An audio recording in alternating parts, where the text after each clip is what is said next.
Hey, this is H1. We're going to be running it back with another episode talking about chess knowledge, chess wisdom, and chess understanding again. And today, we have this article that I'm going to be going over. It says 7 chess hot takes that are just true.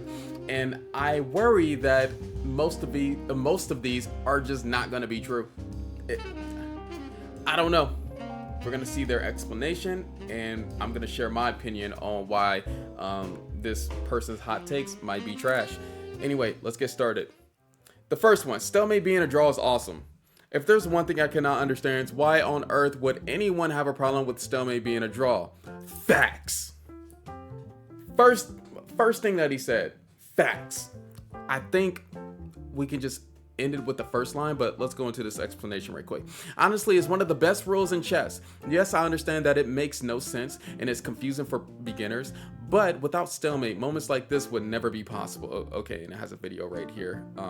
And if you want to see this article, his name is Pedro Pinhada, and it was published May 9th, 2024. Anyway,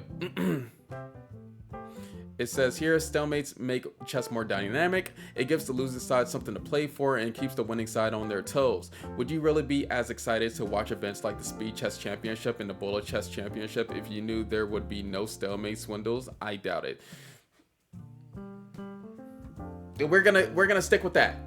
We're gonna stick with that. I'm not ever gonna argue with it. Not this one, because I seen this article and it's gonna get heavy, and so I'm with you on that first one. I'm with you. We're part of the same team. I get you. Let's get to the next ones. I don't want you to fail me now. Anyway, second one. Chess.com should come with a doomsday device. What do you mean by that? What do you mean by that? Let's see. I do not possess the emotional structure required to know when to give up and stop playing.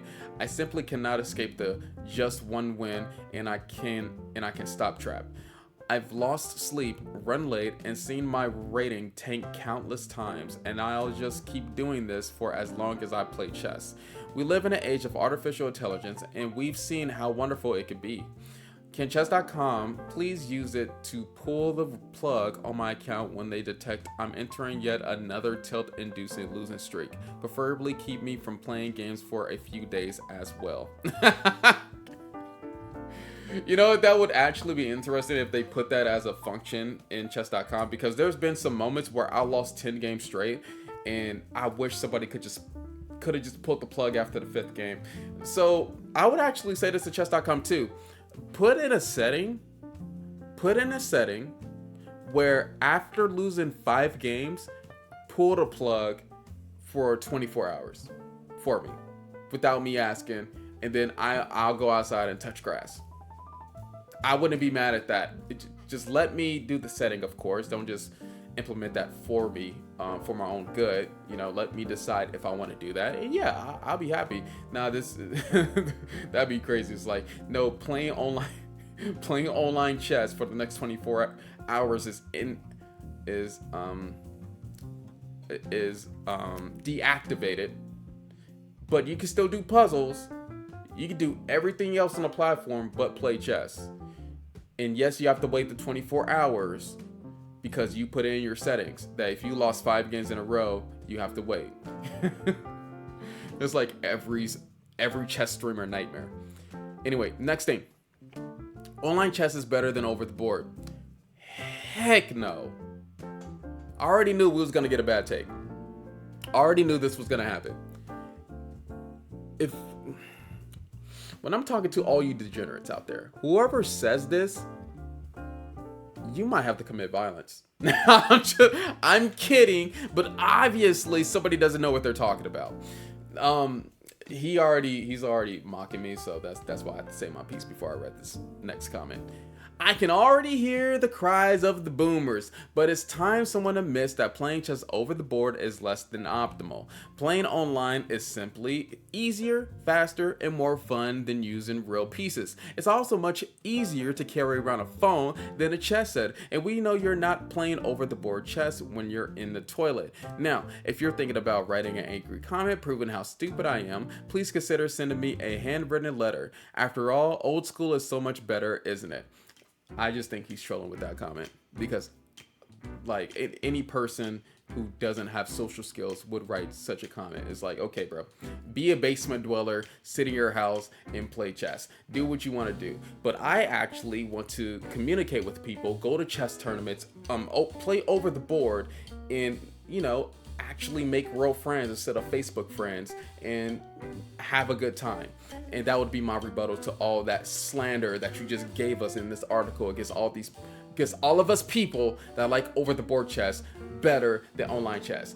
I get not playing better over the board than online chess, but I think that's the thing where whatever you start on, you're just gonna play better on. But just what's with the sarcasm in that blog, bro? What did you expect was gonna happen in your comments?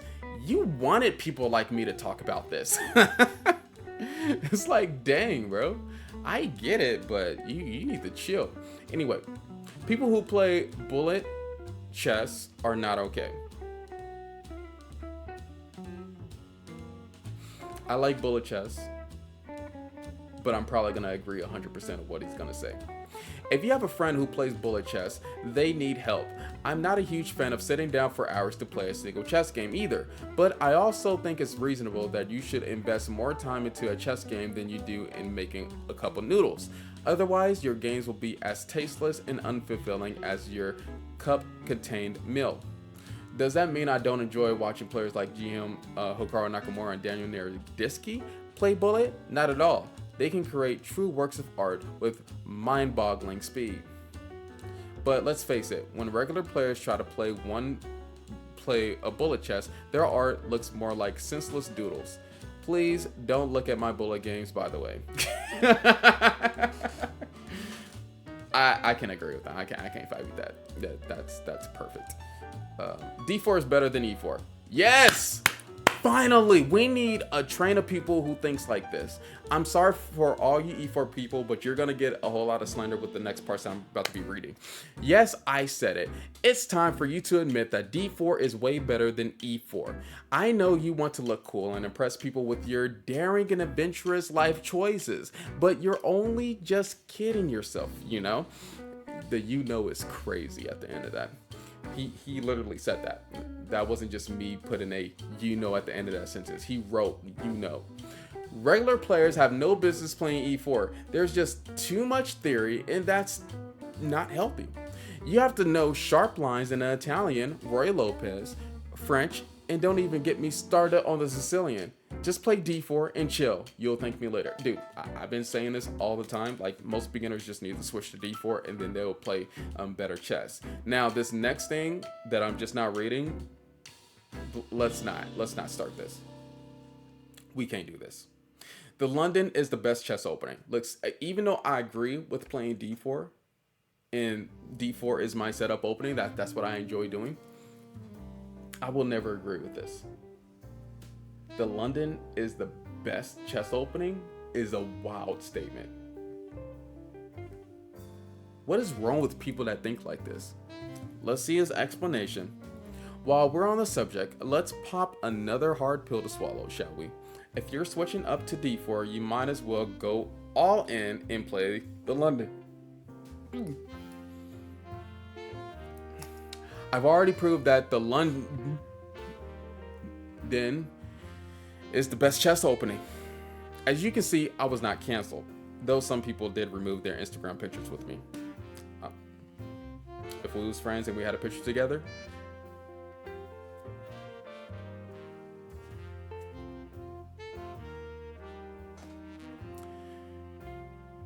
you can try to diss the London all you want. Your words cannot hurt anyone who's standing behind the protection of a beautiful pawn triangle. That was so cringe.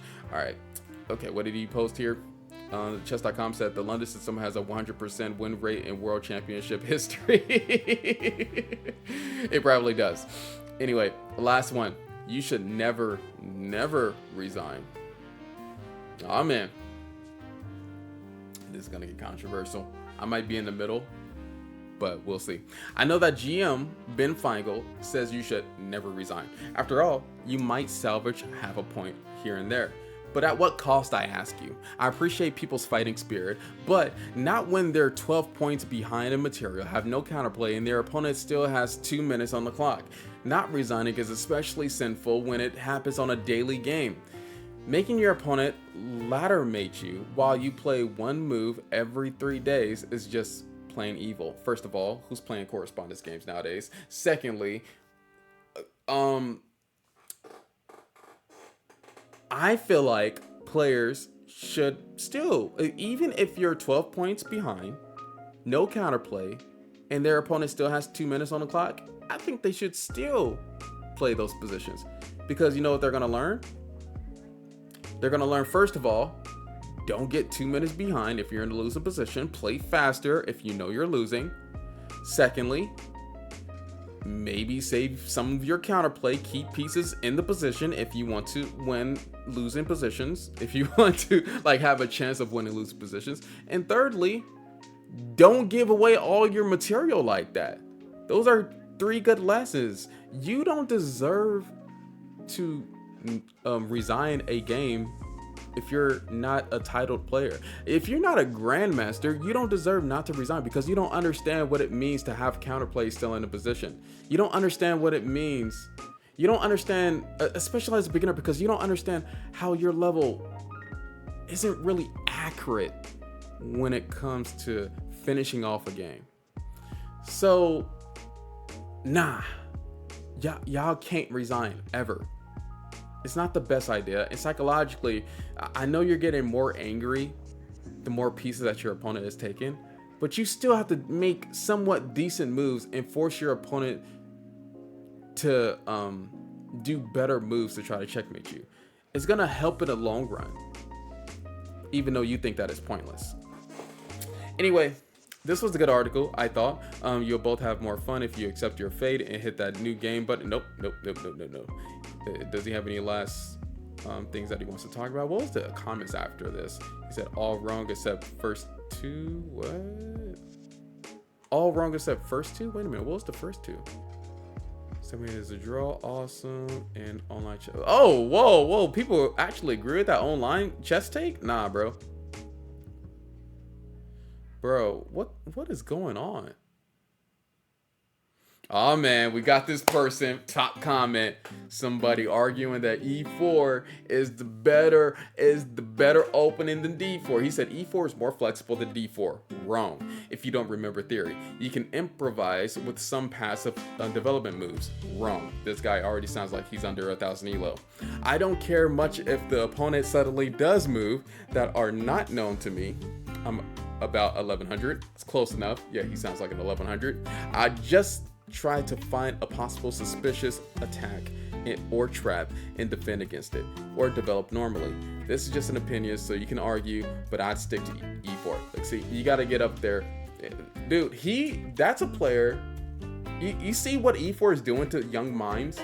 That's a player that could be 1500 if they just admitted that D4 was better.